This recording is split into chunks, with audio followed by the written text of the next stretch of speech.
Field supervisor Joe Olivera sorts through freshly harvested Cabernet Sauvignon grapes picked by hand in the cool of the night at sea.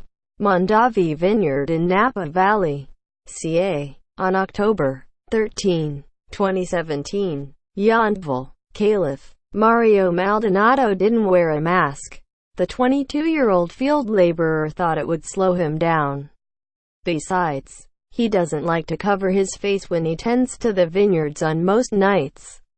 But this Napa Valley harvest was different than most. A muddy pinkish glow emanated from the horizon. A haze hovered in the air and through the vines. A motor hummed from a generator that powered brilliant lights mounted on tractors idling behind the pickers. It illuminated the harvest's path and accentuated the fine ash and the dust swirling along with some moths. About 10 miles west, the Nun's fire had already roared through more than 46,000 acres. A few miles to the east, the Atlas fire had decimated more than 50,000 acres. Both conflagrations marched relentlessly through vineyards, wineries, homes, consuming property and life in their paths. Despite the inferno that seemed to surround them, the harvest continued Friday night. Maldonado and nearly everyone else on the overnight crew said they needed to bring in the fruit. The winery has grapes to press. The workers have bills to pay. The harvest is the lifeblood that sustains both. Maldonado smelled the smoke, but he paid no mind. Tonight is worse than last night, he said, but it doesn't really bother me. He shrugged his shoulders and yanked clusters of grapes with his left hand.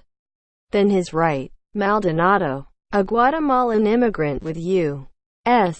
residency, focused on the task at hand, harvesting some of the last Cabernet Sauvignon grapes of the wine harvest at Slinson Vineyard, owned by C. Mondavi and family. This particular fruit would go to make prized reserve wine, which is picked by hand only, said Judd Wallenbrick, the winery's president and chief executive. Despite the vineyard manager's offer of white masks, which helps to filter out particulates, many of the workers didn't take him up on it. Some of them were in the country legally. At least a couple are the U.S. born children of immigrants. Others had no legal status. Most preferred to work unobstructed. A few wore bandanas over their mouths and noses. They hurried to carry out the harvest just at the right time, when the sugar in the fruit is optimal for the winemaker. Night harvesting isn't unusual. Almost every fine winery picks at night, Wallenbrick said. The cover of night provides cooler temperatures, which is best for the workers and for the grapes. Sunlight tends to destabilize the sugars and acid in the grapes. For most of Friday and throughout the week, Wallenbrick said he and other officials at the winery monitored air quality and weather conditions closely, trying to ensure the workers would have an environment safe enough to pick. "We're just trying to keep everyone safe," he said. "The grapes are important, but the staff is most important." Wallenbrick said the vineyard is operating on a skeleton crew because it's difficult to get the workers the winery contracts with to and from the Napa area because of all the fires. Several massive fires continue to burn across Northern California and have scorched more than 220,000 acres. Though some winery buildings, including tasting rooms, in the Napa Valley were destroyed or suffered damage in the fires, most of the vineyards survived.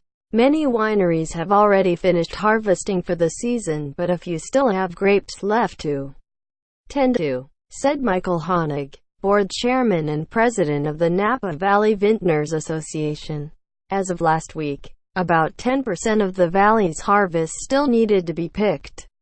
He said, on Friday night, a little more than 30 pickers raced down the rows of vines at Slinson Vineyard. Maldonado, part of a crew of 8, worked with urgency and precision. The grapes were just ripe for the picking. The clusters of fruit made a thumping sound when Maldonado threw them into a white plastic bin.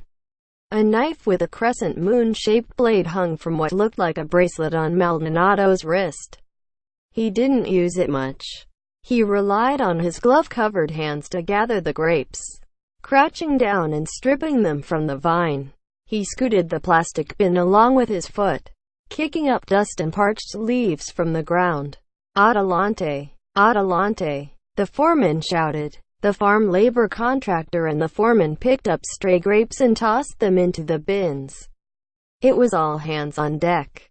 It had been a challenge for some of the foremen to find enough people for the Thursday and Friday night pickings.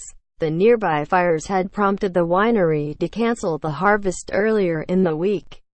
Some of the regular pickers then found employment elsewhere and were no longer available, exacerbating a farm worker shortage. Some in the crew were there on October 8 when the fires first erupted.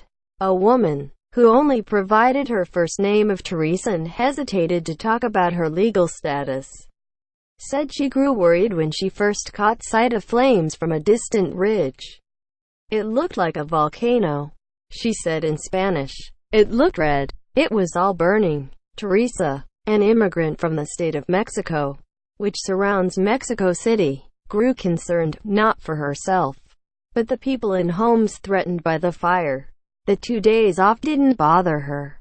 "Work can wait," she said. "Life doesn't wait." Ruben Hernandez, who helps manage a separate winery and vineyard in nearby Glen Ellen, shares the same sentiment. He worried about providing for his family because he'd been without work since the fires started. Hernandez, a Mexican national who is in the country without legal status but is in the process of being sponsored by his U.S. citizen wife, took refuge with family in Windsor. Hernandez, 3 young children and his wife evacuated their home at the winery when his boss knocked on his door late when the fires erupted, urging him to get out.